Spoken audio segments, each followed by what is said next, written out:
రాజంపేటలో రాజకీయం రగులుతుంది. ఎమ్మెల్యే అమర్నాథ్ రెడ్డిపై తీవ్ర ఆరోపణలు, దళితులను అడ్డం పెట్టుకుని అవినీతి కప్పిపుచ్చుకోవాలని చూస్తున్నాడా? రాజంపేట తెలుగుదేశం పార్టీ మండల అధ్యక్షుడు గన్నె సుబ్బనరసయ్య నాయుడుపై అసత్య ఆరోపణలు మానుకోవాలని దళిత నాయకులు హెచ్చరించారు.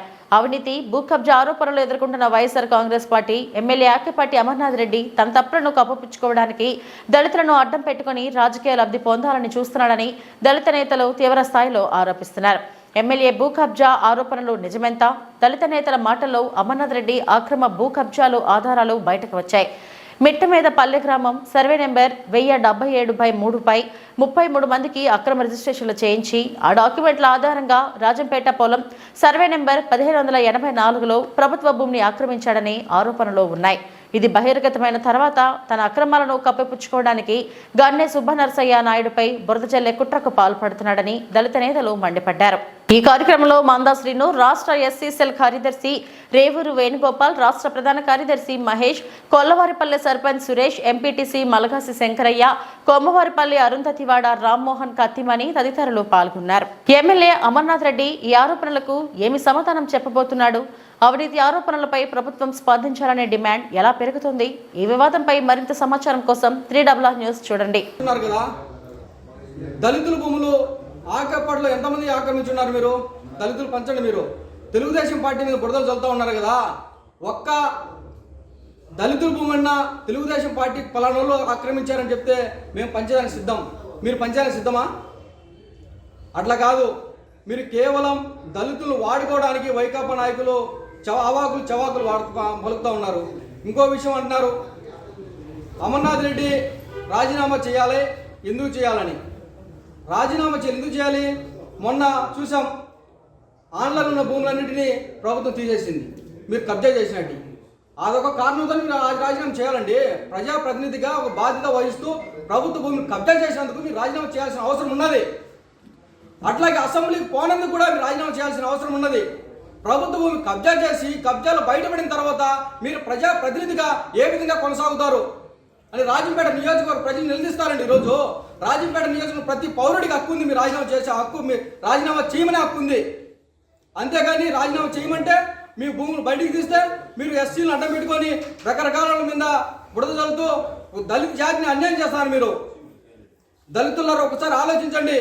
మిమ్మల్ని అడ్డం పెట్టుకొని వాళ్ళు రాజకీయం నడుపుతూ ఉన్నారు.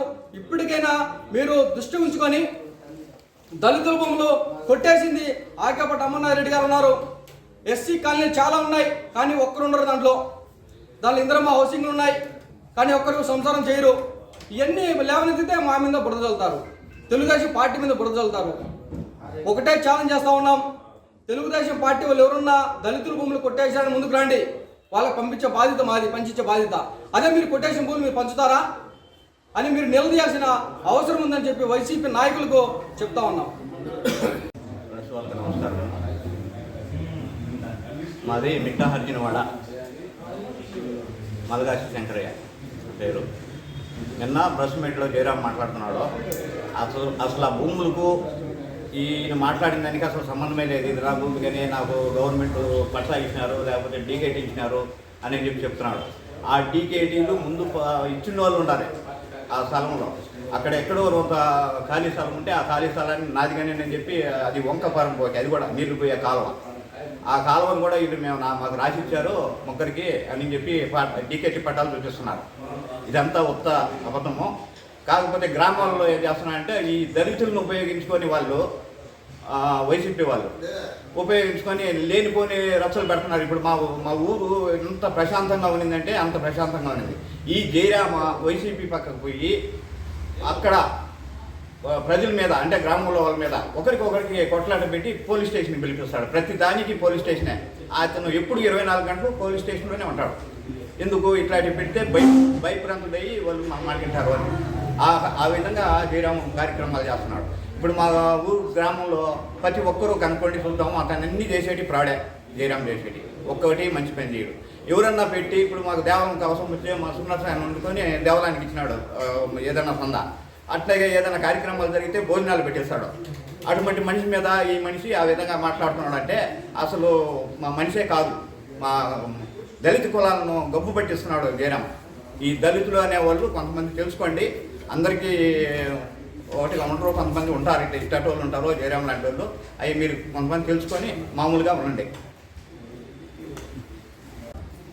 గత కొద్ది రోజులుగా రాజంపేటలో జరుగుతున్నటువంటి పరిణామాలను అందరూ గమనిస్తూనే ఉన్నారు. అయితే ఏం జరిగింది అంటే రాజంపేటలో అనకొండలు దూరినాయి. గత 4 సంవత్సరాల్లో అనకొండలు దూరి ఏం చేస్తున్నాయంటే ప్రభుత్వ భూములు ఎక్కడెక్కడ ఉన్నాయో అన్నిటి మింగుతూ రాజంపేట మీద పడి దుల్లుతున్నాయి. ఈ విషయంలో భాగంగా నిన్న ఎన్టీఆర్ కాలనీ కాడ కొందరు వైసీపీ నాయకులు ప్రెస్ మీట్ పెట్టారు. మేము ఎంఆర్పిఎస్ నాయకులు అని. కానీ ఎంఆర్పిఎస్ నాయకులు కాదు, వాళ్ళు వైసీపీ నాయకులు. అక్కడ ఏమన్నారంటే దళితుల భూములు ప్రభుత్వం వారు కూలదోశారు అంటున్నారు. కానీ అక్కడ దళితులు ఎవరు గృహ నిర్మాణాలు చేసుకోలేదు.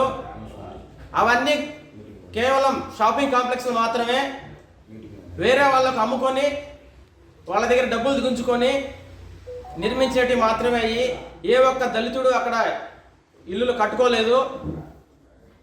అయితే నిన్న మా నాయకుడైనటువంటి గన్నే సుబ్బనరసయ్య నాయుడు గారి పైన మణి అనే అతను అనుచిత వ్యాఖ్యలు చేశారు. ఏమంటే ఆయన ఎక్కడెక్కడో దందాలు చేస్తున్నారు, అవి చేస్తున్నారు, ఇవి చేస్తున్నారు. కానీ గన్నే సుబ్బనరసయ్య దళితుల పక్షపాతి,